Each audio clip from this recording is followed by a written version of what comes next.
যুক্তরাষ্ট্রের পাল্টা শুল্ক অবৈধ ঘোষণার পর রপ্তানিকারক দেশগুলোর উপর নতুন চাপ তৈরির পথে ডোনাল্ড ট্রাম্প। যুক্তরাষ্ট্রের কোনো বাণিজ্য অংশীদার অতি উৎপাদন সক্ষমতা ও জোরপূর্বক শ্রম নিচ্ছে কিনা সেই বিষয়ে তদন্তের ঘোষণা দিয়েছেন তিনি, যার মধ্যে আছে বাংলাদেশও। অসম চুক্তির পর দেশটির এই সিদ্ধান্তকে অপ্রত্যাশিত ও অস্বস্তিকর বলছেন ব্যবসায়ীরা। তবে তা মোকাবেলায় বাংলাদেশের হাতে শক্ত যুক্তি আছে জানিয়ে পূর্ণাঙ্গ প্রস্তুতির পরামর্শ বিশেষজ্ঞদের। আরও জানাচ্ছেন মইনুল হাসান। বাণিজ্য ঘাটতির দোহাই দিয়ে পণ্য আমদানিতে গত বছর বিভিন্ন দেশের উপর পাল্টা শুল্ক বসায় ডোনাল্ড ট্রাম্প। তবে ধোপে টেকেনি সেই শুল্ক। গত মাসে যাকে অবৈধ ঘোষণা করে যুক্তরাষ্ট্রের সর্বোচ্চ আদালত। এরপর ভিন্ন এক আইন ব্যবহার করে সব দেশের উপর 10% পাল্টা শুল্ক বসায় ওয়াশিংটন। এবার বিশ্ববাজারে পণ্যের অতিরিক্ত উৎপাদন মার্কিন উৎপাদন খাতকে ক্ষতিগ্রস্ত করছে কিনা তা খতিয়ে দেখতে বাংলাদেশ সহ 16টি দেশের বিরুদ্ধে বাণিজ্য তদন্তে নামছে দেশটি। কোনো বিদেশি রাষ্ট্রের অন্যায্য বাণিজ্য আচরণ মোকাবেলায় সাধারণত এই কঠোর পদক্ষেপ। ইতোমধ্যে দেশটির সাথে বাণিজ্য চুক্তি করেছে বাংলাদেশ, যদিও সেই চুক্তিকে অসম বলে তা পর্যালোচনার দাবিও জানিয়ে আসছেন ব্যবসায়ী ও অর্থনীতিবিদরা। হঠাৎ নতুন করে এই তদন্ত, যাকে অপ্রত্যাশিত ও অস্বস্তিকর বলছেন ব্যবসায়ীরা। তদন্ত করতে আসার আগে এ বিষয়ে পূর্ণাঙ্গ প্রস্তুতি নিয়ে রাখার পরামর্শ বিশ্লেষকদের। বটম লাইন হচ্ছে যে আপনার এখান থেকে উপকৃত হওয়ার কোনো চান্স নাই।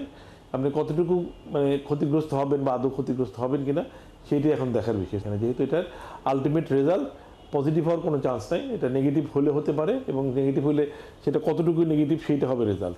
সো সেই জন্য উদ্বেগের কারণ আছে। বাজারে সেখানে মার্কিন যে প্রতিযোগী আছে তাদের সাথে, বা তৃতীয় কোনো বাজারে যেখানে মার্কিন যুক্তরাষ্ট্র প্রতিযোগিতা করে আমরাও করি, সেখানে আমরা একটা বাড়তি সুবিধা পাচ্ছি। এই ধরনের আমার মনে হয় যে কোনো শক্ত যুক্তি মার্কিন যুক্তরাষ্ট্রের পক্ষে দাঁড় করানোটা অন্তত বাংলাদেশের প্রেক্ষাপটে আমার মনে হয় অনেক কঠিন হবে। তবে আমাদের ভালো প্রস্তুতি নিয়ে রাখতে হবে। শুধু তাই নয়, জোরপূর্বক শ্রমে পণ্য উৎপাদিত হচ্ছে কিনা তা খতিয়ে দেখতেও বাংলাদেশ সহ 7টি দেশে তদন্ত শুরু করেছে যুক্তরাষ্ট্র। তবে বাংলাদেশের শ্রম পরিবেশ ও মজুরি নিয়ে সমালোচনা থাকলেও জোরপূর্বক শ্রমে পণ্য উৎপাদন এই অভিযোগ নতুন। অন্যদিকে অতি উৎপাদনের সংজ্ঞাও অপরিষ্কার। ফলে এসব বিষয়ে নিজেদের অবস্থানের পক্ষে শক্ত যুক্তি বাংলাদেশের আছে বলে মনে করেন বিশ্লেষকরা। যে অনুসন্ধানটা হবে সেখানে তাদের একটা শক্তির জায়গা থেকেই তারা অনুসন্ধানটা করবে। বাংলাদেশের প্রেক্ষিত থেকে যদি আমি বলি, তাহলে এটা খুব একটা যুক্তিসঙ্গত না, এবং বাংলাদেশের যথেষ্ট পরিমাণে শক্তিশালী আর্গুমেন্ট থাকবে যাতে এটা বাংলাদেশের উপরে কোনো ধরনের স্যাংশনের কারণ না হয়ে দাঁড়ায়। কোনো জায়গাতেই আমাদের বড় কোনো রকম কোনো ঘাটতি নাই। তো এটা এই ইনভেস্টিগেশনের অন্তর্নিহিত কারণটা অ্যানালাইসিস করা এবং সেই অনুযায়ী আমাদের ব্যবস্থা নেয়, আমাদের প্রস্তুতিটা যথাযথ থাকা দরকার।